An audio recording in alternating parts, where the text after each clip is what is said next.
पिछले वीडियो में मैंने सवाल पर चर्चा किया था। आज के वीडियो में मैं कुछ थ्योरी दे रहा हूँ।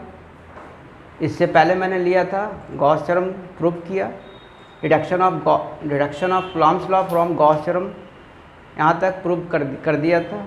आज के वीडियो में हम लोग ले रहे हैं एप्लीकेशन ऑफ गॉस थ्योरम, जो बोर्ड लेवल से बहुत इम्पॉर्टेंट है और कंपटीशंस में इसका एप्लीकेशन पर सवाल रहता है। जो 10+2 के बच्चे जो हेडिंग जाता है वही आपका क्वेश्चन बन जाता है। जैसे देखिए यहाँ पर फाइंड को हटा दे रहा है, तो इलेक्ट्रिक गॉस थ्योरम का पहला है एप्लीकेशन ऑफ गॉस थ्योरम का ये पहला एप्लीकेशन है। Electric field intensity due to an infinitely long straight uniformly charge wire, ये स्टेटमेंट हुआ। अगर यहीं पर हम फाइंड लगा दे, एक्सप्रेशन लगा दे, डेराइव लगा दे, तो ये आपका लॉन्ग क्वेश्चन कंप्लीट हो जाता है। तो स्टूडेंट को चाहिए कि इसका जो हेडिंग होता है उसको अच्छी तरह समझे, तब उसका एक्सप्लेनेशन करना सीखे, राइट। तो अब देखिए, कोशिश कर रहा है समझाने का, आप लोग कोशिश कीजिए समझने का। तो अब हम स्टार्ट कर रहे हैं। कहाँ से स्टार्ट करेंगे ये देखिए। बहुत सारे बच्चे का ये शिकायत होता है, सर कहाँ से स्टार्ट करें, कैसे स्टेप उठाएं। तो देख लीजिए, आपका हमको निकालना क्या है, electric field intensity infinitely long straight uniformly charge wire. Uniformly charge wire से हम लोग स्टार्ट करें। Clear.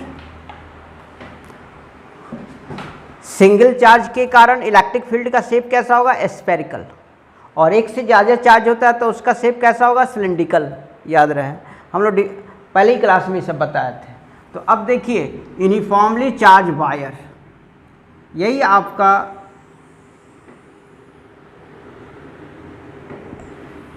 Uniformly charge wire, infinitely straight long infinitely, जिस पर आपका पॉजिटिव चार्ज डेवलप है।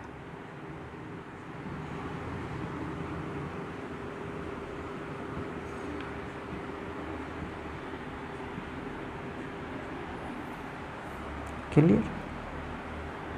इसका फील्ड दिखा रहा है, इसका फील्ड दिखा रहा है।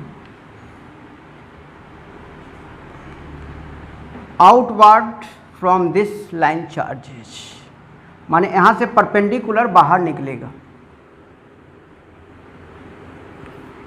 निकल गया। इसको शेप में डाल दे रहा। किसी चीज को इजी करना आपके हाथ में है और टफ बनाना आपके हाथ में है। आप अपने स्ट्रगल को, अपने प्रॉब्लम को कितना इजी टेकअप करते हो वो आपके काबिलियत पर है।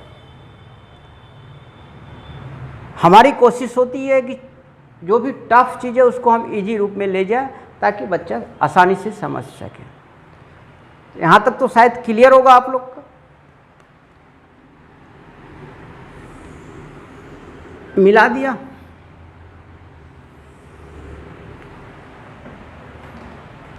शेप दिखा दिए यहाँ।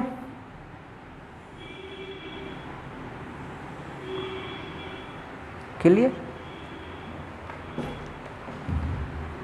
लेंथ ले जा रहे हैं इसका एल। शेप कैसा आ गया, तो सिलिंड्रिकल। अब यहाँ से लाइन चार्ज से ये डिस्टेंस आर हो गया, लाइन चार्ज से ये डिस्टेंस आर हो गया। चार्ज यूनिफॉर्मली है, तो इस सरफेस पर, इस सरफेस पर, यहाँ पर, यहाँ पर, यहाँ पर, इसके कारण इलेक्ट्रिक फील्ड क्या होगा, सेम होगा। फिर उसी तरह से यहाँ से दिखा सकते हैं, तो electric field on the curve surface क्या होगा, सेम होगा। इलेक्ट्रिक फील्ड का डायरेक्शन आउटवर्ड, देख लीजिए डायरेक्शन दिखा है आउटवर्ड, जो इस पर परपेंडिकुलर है, राइट, आउटवर्ड।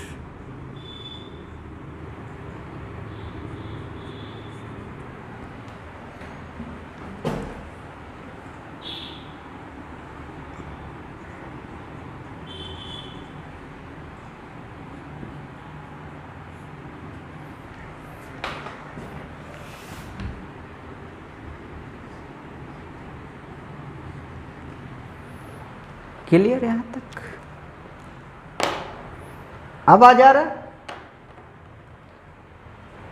ये जो पॉइंट है आपका, पॉइंट ए,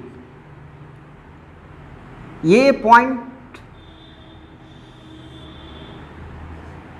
सरफेस पर परपेंडिकुलर है ऐसे। तो आप देख लीजिए पॉइंट को हम लोग क्रॉस सेक्शन एरिया बोलते हैं, छोटा सा एलिमेंट को। तो ये सरफेस पर परपेंडिकुलर है, यही आपका क्रॉस सेक्शन एरिया का डायरेक्शन बतला रहा है। यहाँ पर हम लोग दे दिए ds, ये इसका डायरेक्शन इधर बताया, राइट। बी पॉइंट पर आ जाइए, यहाँ पर आप देख रहे हो छोटा सा पार्ट ds लिया, इसका डायरेक्शन यूनिट वेक्टर n। नहीं दिखाई दे रहा तो देख लीजिए, यहाँ क्लियर कर दे रहे हैं ds। सरफेस पर परपेंडिकुलर होगा, cross section area is always perpendicular on the surface. Cross section area is always perpendicular on the surface. Clear? यही दिखाएं हम इसी तरह से, देख लीजिए। तो ये आपका क्रॉस सेक्शन एरिया जो सरफेस पर परपेंडिकुलर होगा, इलेक्ट्रिक फील्ड का डायरेक्शन इधर है, यहां से इधर है। अब इसके कर्व सरफेस पर एक छोटा सा पार्ट ले रहे हैं,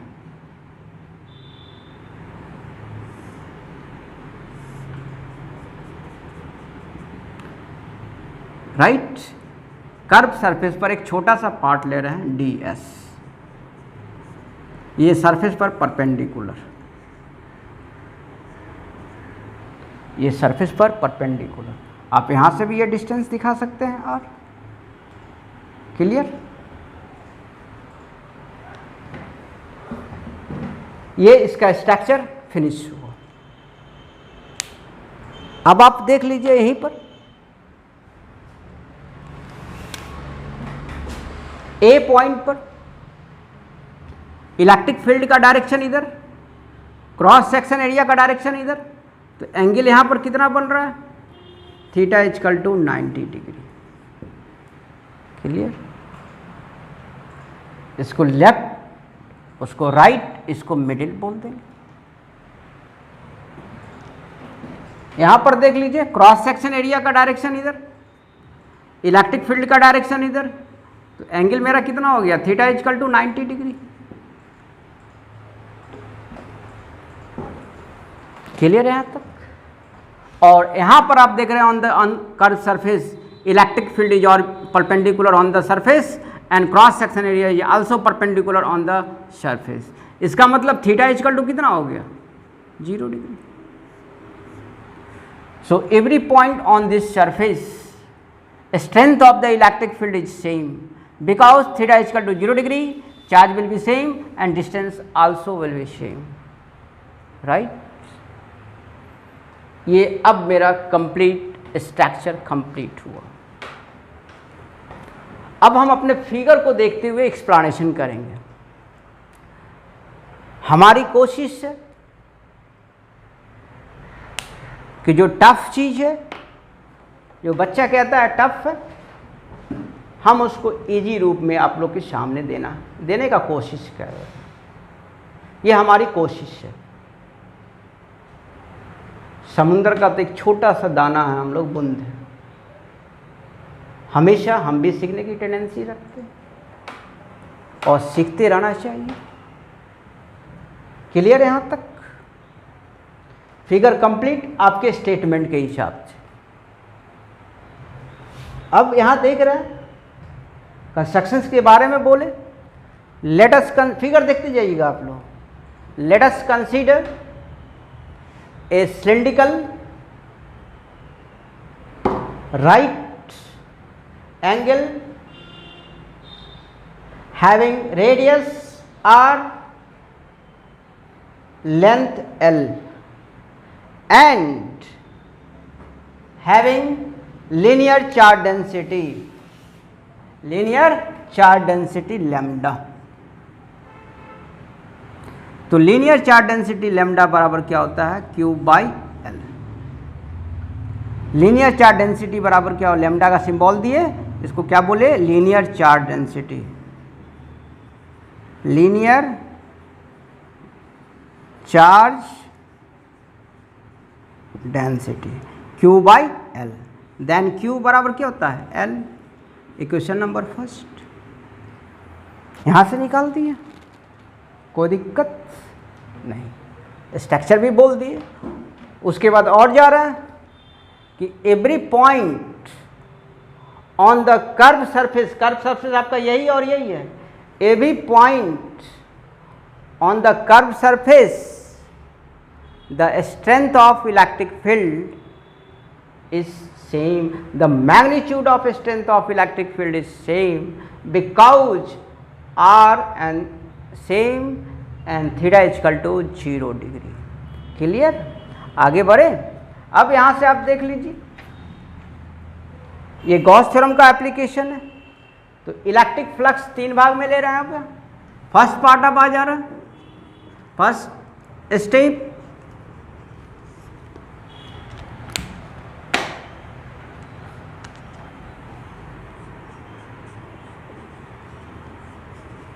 electric flux over a curve surface, right, close integral E dot ds। कोई दिक्कत, आगे बढ़े। अब यहां पर आप देख लीजिए, कहाँ के लिए, कर्व सरफेस का लिए, ये सरफेस का लिए,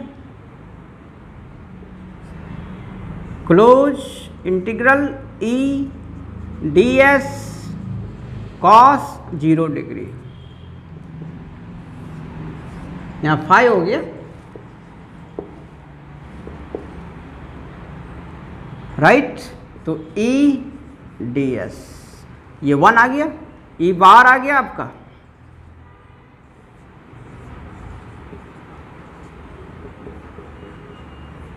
S। तो ये एरिया किसका हो गया, एरिया ऑफ सिलेंडर।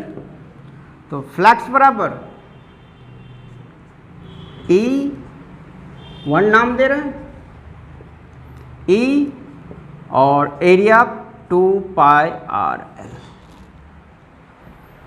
कोई दिक्कत, इक्वेशन नंबर सेकेंड हुआ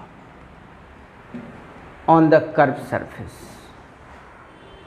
अब देख लीजिए, पॉइंट ए और बी पर end on the end point पर, किसके एंड पॉइंट पर, सिलेंडर के एंड पॉइंट पर, on both end side of a cylinder, that is point A and point B. Clear. अब ए और बी पर निकाल रहा है, यहां तक क्लियर हो गया, मिटा दे रहे हैं इसको।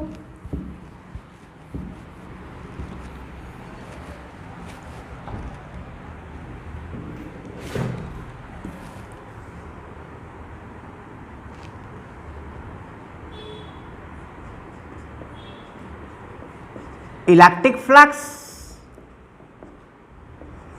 Second step, electric flux at A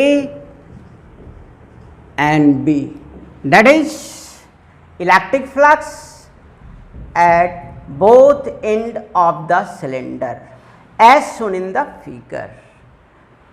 cylinder के दोनों एंड पर, जो फिगर में दिखा दिया गया है क्लियर।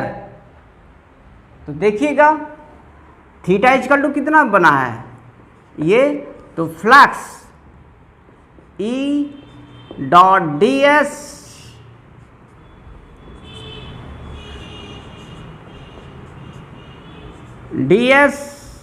cos 90 0 हो गया। सिमिलर एट ए पर चले पहले, अब एट बी पर चल रहा है।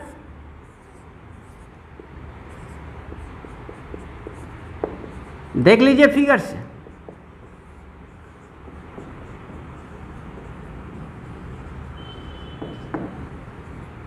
क्या आ गया 0। तो कहने का मतलब ये है कि जो आपका यूनिफॉर्मली चार्ज वायर है, इसके कारण जो शेप डेवलप हुआ उस पे मेरा फ्लक्स जो होगा केवल ऑन द कर्व सरफेस पर होगा, लेकिन एंड पॉइंट पर नहीं होगा। Clear? Therefore there is h max no contributions of electric flux at end of the cylinder, but only contributes the electric flux on the curved surface. Clear? तो total यहाँ दिखा दिए, total electric flux phi1 phi2 phi3 कितना हो गया? E 2 pi r l plus 0 then phi बराबर E into 2 pi r l। Equation number मेरा क्या हो गया? यहाँ ए डाल दे रहे हैं। क्लियर? एप्लीकेशन किसका था ये?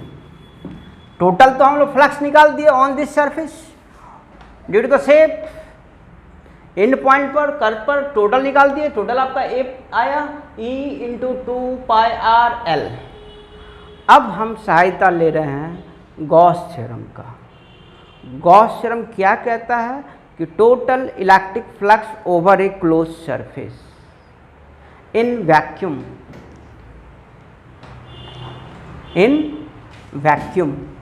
Is equal to the 1 by epsilon naught into total charge enclosed by the closed surface।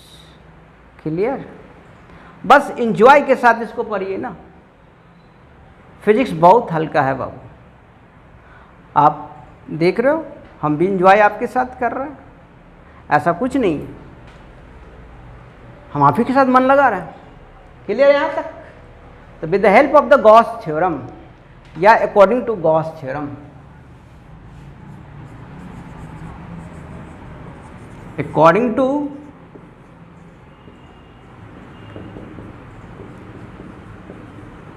theorem, clear? Phi dash बराबर क्यू बाय एप्सिलॉन नॉट, और क्यू बराबर कितना निकाल चुके हैं? Equation number B from equation number A and B. ये दोनों को देखिए, LHS बराबर, तो RHS बराबर E 2 पाई आर एल बराबर lambda into L by epsilon not.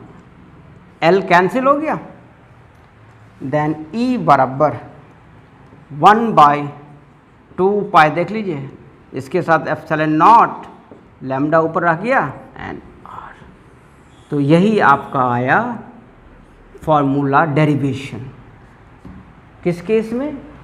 Find the electric field intensity due to an infinitely long straight uniformly charge wire का मतलब कह सकते हैं सिलिंड्रिकल के कारण E बराबर 1 by 2 pi epsilon naught lambda by r. Clear? यहाँ मीडियम भी ले सकते हैं, यहाँ तक एकदम क्लियर है। तो मीडियम के बदले यहाँ क्या लिख देंगे? एप्सिलॉन। तो यहाँ से हम लोग क्या देखें बाबू कि E inversely proportional to R दे रहे हैं पॉइंट्स। किसके कारण हुआ? आप अब फिल इन द ब्लैंक्स डालो। E inversely proportional to R square, ये किसके कारण हुआ? ये फिल इन द ब्लैंक्स आपके लिए अभी देख लीजिए कि दे चुके हैं। और E inversely proportional to r power 3।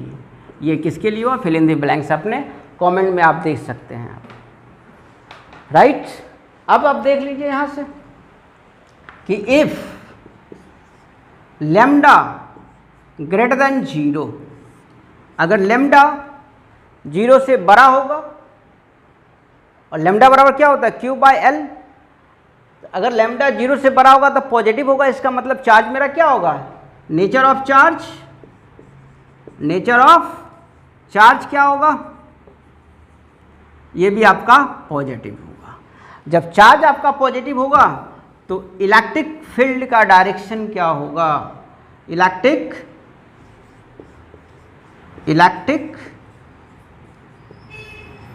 Field का डायरेक्शन क्या होगा, क्या होगा, यही आपका है। तो नॉर्मली आउटवर्ड, नॉर्मली आउटवर्ड, क्योंकि पॉजिटिव चार्ज है तो नॉर्मली बाहर निकलेगा, राइट। यहाँ से ऑब्जेक्टिव क्वेश्चन।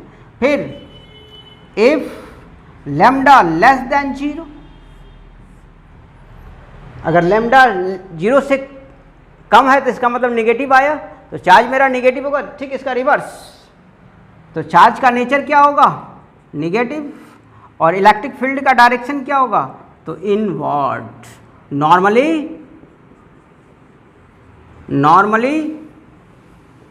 इनवर्ड।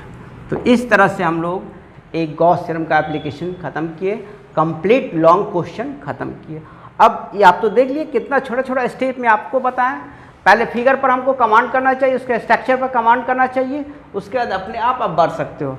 आप बहुत तेज हो ऐसा नहीं, अपने दिमाग को थोड़ा सा यूज करो। फिजिक्स नहीं आता है समझ में, ऐसा बहुत सारा शिकायत आया है, लेकिन उससे दोस्ती करो, समझ में आ जाएगी। ओके, चलिए, बेस्ट ऑफ लक फिजिक्स समझने के लिए। फिजिक्स थैंक यू, और बेस्ट ऑफ लक आगे के लिए बोले कि अगर आपको इजी लग रहा है तब, और समझना भी चाहिए इजी। क्लियर?